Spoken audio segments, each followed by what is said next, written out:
Subject for today is incentives, also known as token emissions, and how we can use data science to drive better growth strategies for DeFi protocols. DeFi incentives are a foundational tool for all businesses, and especially for protocol growth, and this is a tool that should not be traded lightly.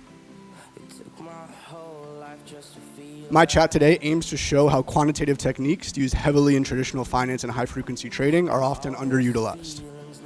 Furthermore, Gauntlet has seen them leverage while working with some of the biggest names in DeFi to drive significant impact over the past year. Here's the high-level plan to achieve that goal. First, I'll look back at how DAOs typically spend money and how efficiency is hard to track, and optimization is even harder. Second is to review the current state as to what we have seen from our strong signals working with our early adopters to show how adjusting strategies based on data science can drive significant impact. Lastly, I'll cover what we are looking forward to in the near future. First, I'll introduce myself. Hi everybody, my name's Jake, and I'm currently a protocol manager at Gauntlet, which is very much a new title. Before working in DeFi and crypto, I worked as a growth analyst and a sales engineer in traditional finance, corporate finance, and tech startups. Like most of us who work in crypto, I wear multiple hats. As a protocol manager at Gauntlet, I function as a Swiss Army knife of a role. This role includes sales engineering, client management, product marketing, but most of the time I'm focused on solution fitting by working with our DeFi partners and are translating the complex analysis coming from our research and data science teams into on-chain recommendations. For those who don't know Gauntlet, we service a financial modeling platform that uses battle-tested techniques from the algorithmic trading industry to inform on-chain protocol management. We run hundreds of thousands of simulations a week, simulating market outcomes, user behaviors, and asset behaviors to help protocols combat the industry turbulence. We currently work with some of the major players in DeFi, including Aave, Maker, Compound, Uniswap, Immutable, Venus, Moonwell, and others. First, it's important to align on how DAOs are just a new iteration of business teams or corporations. Of course, we're all here to push for decentralization and innovation, but it's also helpful to line up how the old framework aligns with the new to ensure that we're not starting from scratch and recreating the wheel. Most DAOs exist to provide a service that benefits DeFi while balancing maximizing profit. Shares are the new tokens. Terms are now baked into smart contracts, luckily. Shareholder meetings are now forums or Twitter spaces, etc. Regardless, DAOs and corporations alike must constantly review their revenues and costs. In this context, let's see how major players are spending on the cost of emissions or DeFi incentives specifically. First, we'll look at Curve Finance, a very popular DEX. When looking at Curve over the past few years, you can see that they've spent around $3.5 billion in total emission spending. Huge number. If you look at the breakdown between their total economic emissions distribution, around 50% of that is in liquidity mining, or around 1.8 billion. Now, switching over to a lending protocol like Compound Finance, we see that they have spent around $156 million on token emissions, spurring liquidity on their lending protocol. Looking at their token distribution, around 40% of this was spent on specifically liquidity mining incentives. Similar to Zoma, another protocol that trades on derivatives is DYDX, which has spent over $2.4 billion in token emission spending. And just on liquidity mining incentives, around 50% of that, or around 1.2 billion. Simply put, this is a huge, huge balance sheet expense. These numbers are not likely to go down anywhere. We're going to continue to see protocols spend a lot of money incentivizing liquidity on their platforms. So liquidity mining incentives are a complex subject, but let's define them so we're on the same page about what they're defined as. As DeFi protocols rely on liquidity being stored in the forms of pools to foster usage and trading, protocols are paying to attract funds and users to spur growth. This is a common practice in TradFi as well, as people are incentivizing market makers.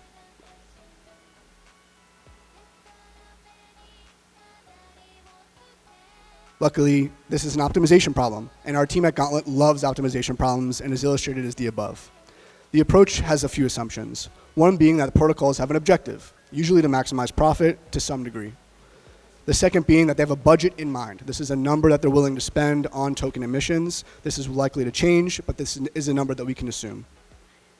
And the last, that this budget is going to be distributed amongst X number of pools. And this is also a number that can change. Written mathematically in the function below, you can see that this is a function of expected profit subject to a total budget of individual pool budgets. So summing up individual pools into total budget as a function of expected profit. I'm now going to go into an example with a common DEX. Here are two pools on the DEX Trader Joe. It's really interesting because these pools specifically show two sides of the spectrum. The stablecoin pool between USDT and USDC is operating at a loss. Shown here, you can see that it's losing 57 cents of revenue per dollar in incentive spent. So for every dollar that Trader Joe is using on token emissions, this pool is losing 57 cents in revenue, which could be okay temporarily, but is an interesting data point.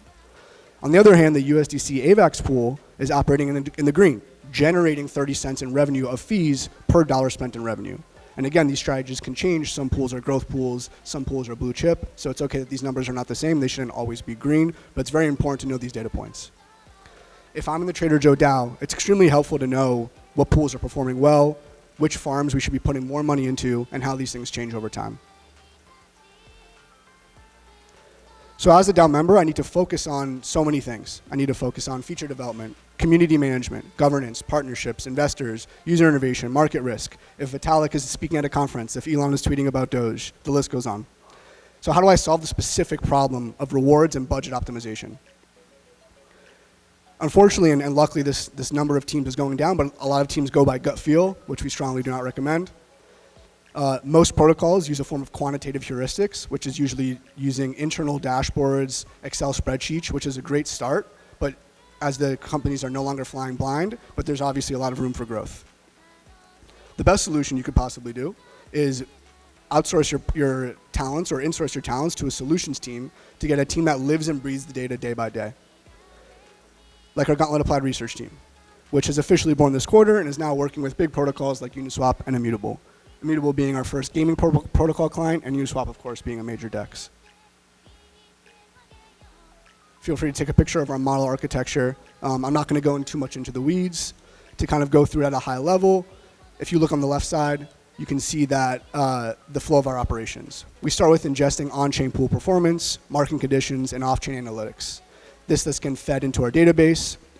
And this is processed by our custom incentive and liquidity models and is serviced to DAOs in the forms of ongoing reports, recommendations to fine-tune parameters or budget optimizations, budget adjustments themselves, so that's how much you're spending on actual token emissions, and then live dashboards to provide the community and core teams with live ongoing performance tracking to make sure that you're actually achieving your goals, and if you're not, how you can adjust otherwise. But what does this look like in collaboration, really? Here's our approach. The first thing we do is spend a lot of time with teams and communities to understand their pain and their visions of success, which is very different for every protocol, depending on their growth cycles. Here are some questions that I would very much encourage you guys to ask your teams, your communities, and your DAOs that you should really flesh out. The big ones being, what does success look like from a metrics perspective? So how can you quantitatively track your success? And how do you track and optimize for that? A lot of questions to go over here. These are just the tip of the iceberg. I'll go over now our approach or our solution. So how do we actually service and relieve pain in these problems?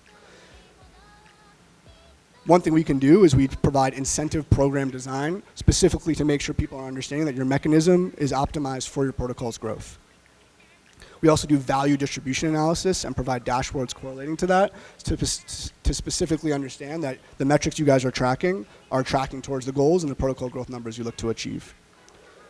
We also do user response modeling and ongoing optimization so that as you guys are changing the incentive budget, as you're changing which incentives are going where, you're understanding how effective those impacts are. There's a lot of things we don't cover. We leave the pros like Zoma to think about Oracle pricing and pricing for options. We don't do code audits, but these are some of the things that we're interested in for a B2DAO perspective. B2DAO is obviously a very new industry, so it'd be a curious next question would be like, how is this going so far? Current solution is that so far so good. Here's a graph from one of our partnerships that shows 5 months of impact and how after working with our applied research team, we saw a huge increase in efficiency. This graph shows how volume is generated by incentive spend. With this team, we observed that while TVL is an important metric, profitability and pool elasticity need to be really analyzed further and tracked deeply. We were able to identify a portion of pools that were not returning a high investment for the protocol and guide incentives to pools that actually responded to the investment. This is akin to farmers who need to stop overwatering one section of their crops and apply fertilizer and water to a different one. This was especially helpful as increasing profitability is super crucial during market shrinkage times, which we've seen over the past year. Go back one. So this was the graph for the past example. Another example, showing a little bit more of a recent data points. So in Q4 of last year, we were not working with this protocol. In December, we had some data gaps, so please ignore that dip. And then in Q1, Gauntlet Applied Research started working with this protocol. While revenue per incentive spend used to operate at around a 50-cent average, we were able to drive that number to about 2x in 1 quarter.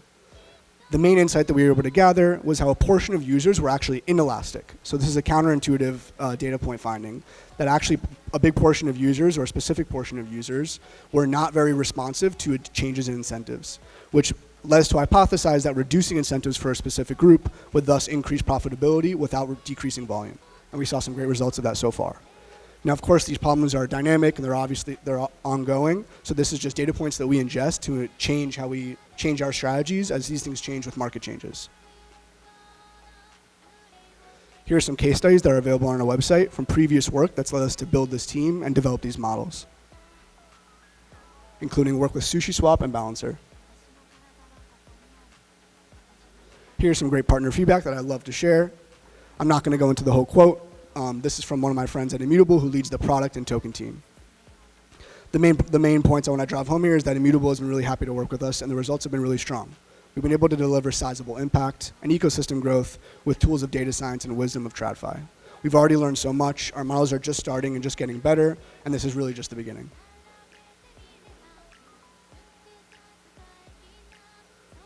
Looking forward, there's a lot to continue working on. We are super excited about the industry shift towards concentrated liquidity and ZKM and how that affects the liquidation problem. The optimization and function models of those liquidation problems, of those liquidity models, need to be treated differently per sector. Staking rewards is a new field for us specifically, and we're really excited to explore as many protocols ensure that the rewards that they're giving out for staking actually create a sustainable user base and people are not just farming staking. We'll continue to provide research for the space as Tarun, our CEO and founder, continues to write math and research papers for the DeFi space frequently. And another new product we're working on is treasury optimization. If you are a protocol with a treasury and you don't want to see your safety module or reserve suffer if the market is tanking, neither do we. We apply some of the learnings that we've gathered from risk management and from our applied research team into optimizing your treasury research management.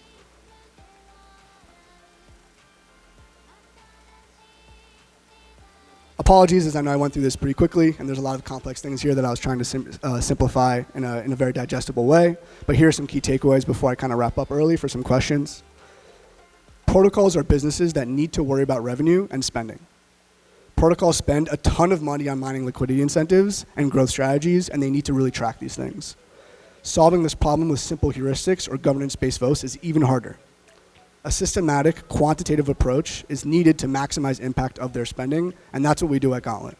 We provide the framework for an informed and intelligent decision-making for protocol teams and communities alike to get on the same page on what quantitative metrics they should be focusing on and where their investments should be better used.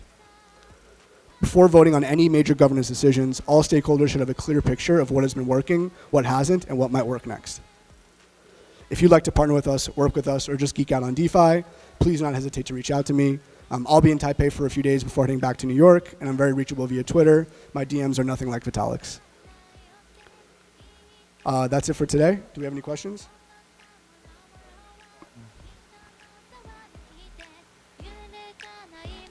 No questions? Okay. Great. Thank you so much. Thank you. Thank you. So next up we have